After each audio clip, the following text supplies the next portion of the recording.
AP అసెంబ్లీలో మందకృష్ణ మాదిగను అభినందించారు deputy CM Pawan Kalyan. SC వర్గీకరణలో Mandakrishna Madiga CM Chandrababu కీలక పాత్ర పోషించారని చెప్పారు. మాల కులస్తులకు అన్యాయం జరుగుతుందనేది తప్పుడు ప్రచారమన్నారు. ఎస్సీ వర్గీకరణతో మాల మాదిగలకు సమాన న్యాయం జరుగుతుందన్నారు పవన్ కళ్యాణ్. ప్రత్యేకించి ఈ రోజున వర్గీకరణకు సంబంధించి దీనికి మనస్ఫూర్తిగా ఈ స్థాయి దాకా వచ్చింది అంటే ఒకళ్ళు మందకృష్ణ మాదిగ గారు అయితే దాన్ని ముందుకు తీసుకెళ్లిన వ్యక్తి శ్రీ నారా చంద్రబాబు నాయుడు గారు అధ్యక్షుడు.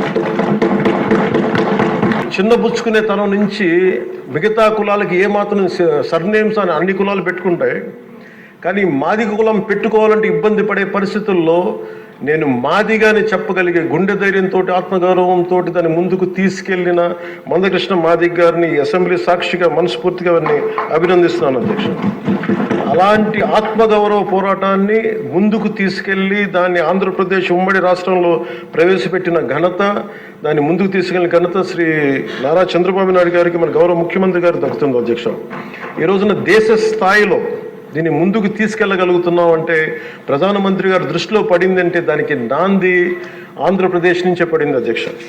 మేజర్గా మాకు అప్పుడు నేను ఇలా దళిత మేధావులతో అందరితో మాట్లాడుతున్నప్పుడు ఇది వర్గీకరణ మాల కులస్తులను తగ్గించి మాదిగలకి మాల కులస్తులకి అన్యాయం జరుగుద్దని చాలా రెండు వర్గాల వారు కూర్చొని మాట్లాడుకునేవాళ్ళు అధ్యక్ష. ఆ టైంలో నాకు వినిపించిన ఆర్గ్యుమెంట్స్ అధ్యక్ష, ఉదాహరణకి ఏపీలో మాల కులస్తులు, మనకి తెలంగాణలో మనకి మాది కులస్తులు ఎక్కువ అధ్యక్ష.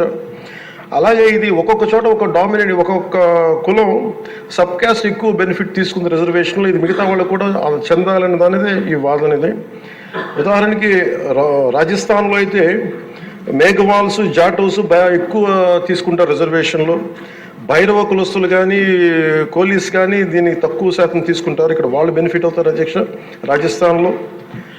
అలాగే మనకి ఉదాహరణకి పంజాబ్లో అయితే రవిదస్య ముఖ్యంగా చెప్పాలంటే అక్కడ మన మాదిగ కులస్తులతో సమానం చమార్ కాస్ట్, వాళ్ళు ఎక్కువ బెనిఫిట్ తీసుకుంటారు అధ్యక్ష.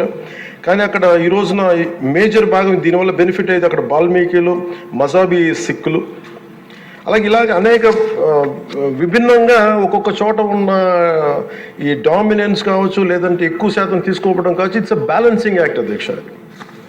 ఇది వీటన్నిటిని గుర్తించి మనస్ఫూర్తిగా ఈ రోజున నారా చంద్రబాబు నాయుడు గారి ఆధ్వర్యంలో ఈ రోజున ఈ ఎన్డీఏ కూటమి ప్రభుత్వం ఈ మా రిజర్వేషన్ వర్గీకరణ బిల్లుని మనస్ఫూర్తిగా జనసేన తరపు నుంచి మనస్ఫూర్తిగా మేమందరం సమర్థిస్తున్నాం అధ్యక్ష.